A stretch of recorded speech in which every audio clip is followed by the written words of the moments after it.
Welcome. Here's the Unit 1 review. If you missed things in the Class Connect session, this is a quick review for you to check your answers. Remember, one of the things you want to think about is something that you can do to study for the test. So think for a second, what's something that you can do to study for this test? Just say it in your head and then set a plan to do it. Okay, so our goal is to get 70% or above. To do that, you might have to review some things. You'll see in your review sheet a chart that looks like this. And as we're going through this, you'll need to pause to check your answers and to update any answers that you have. So this is going to be something that you can pause when you need to, fill in the answer, check, highlight, mark.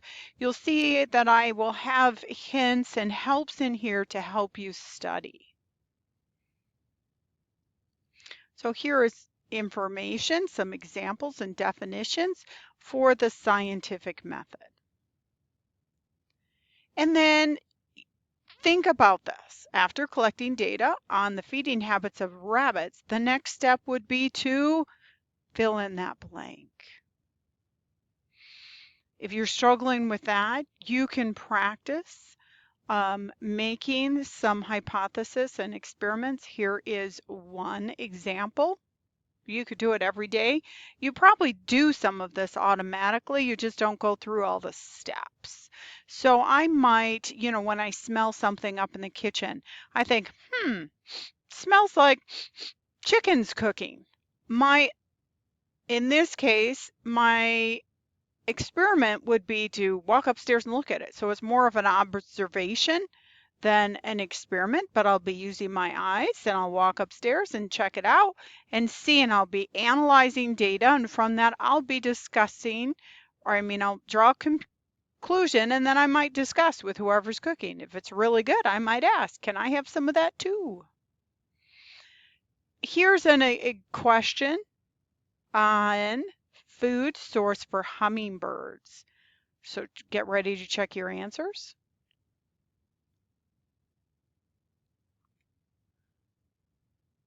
Another question, experiment on plants. Check your answers.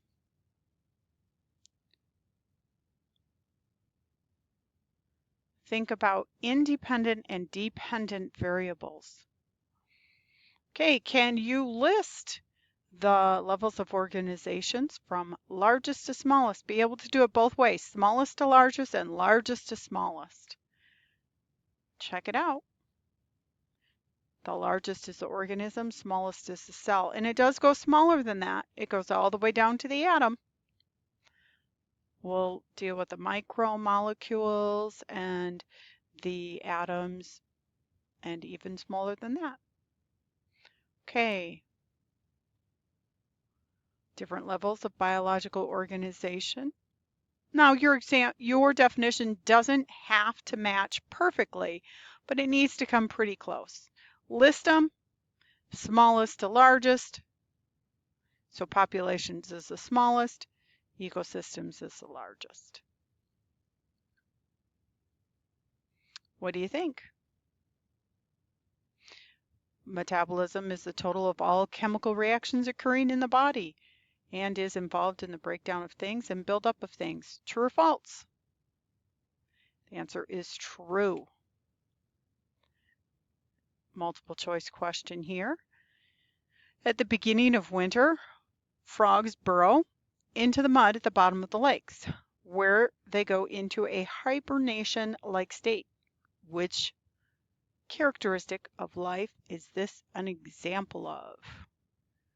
The answer is C, response. They're responding to the environment. All right, so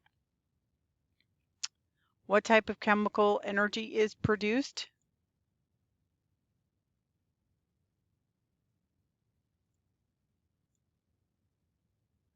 Oh, got a technical glitch here. Hold on. The answer is photosynthesis. Photosynthesis.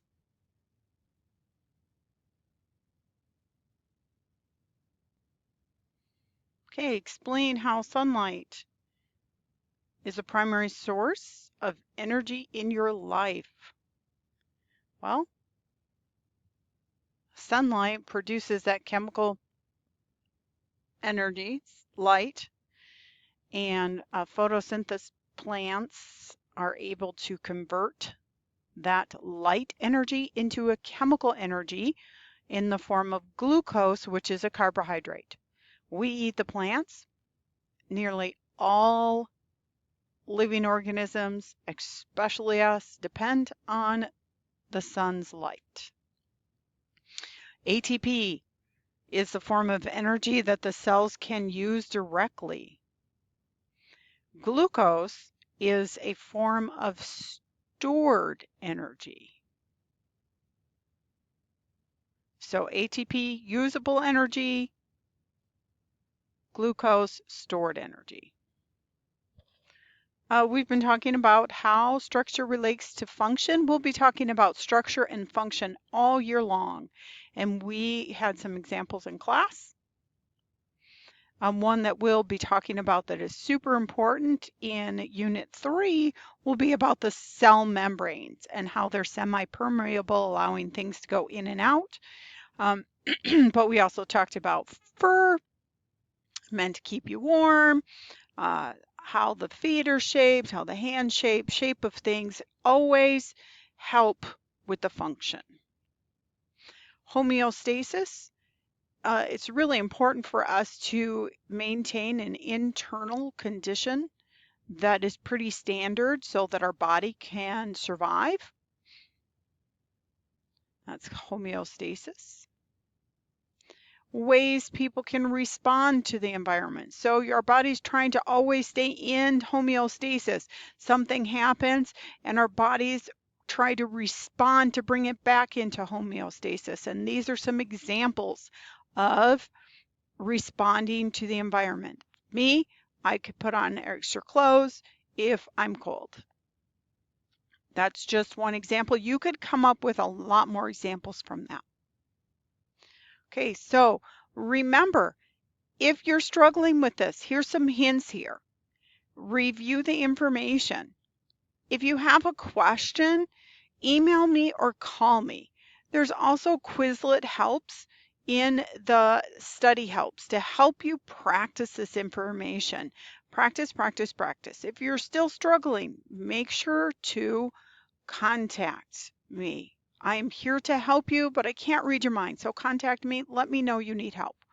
Okay, so remember that all the tests are due that day at 11:59. Whatever date's on your calendar, they're due at 11:59. If you're having a problem, you need to contact me before 11:59. Study hard. Good luck. Contact me. Let me know if you have a problem.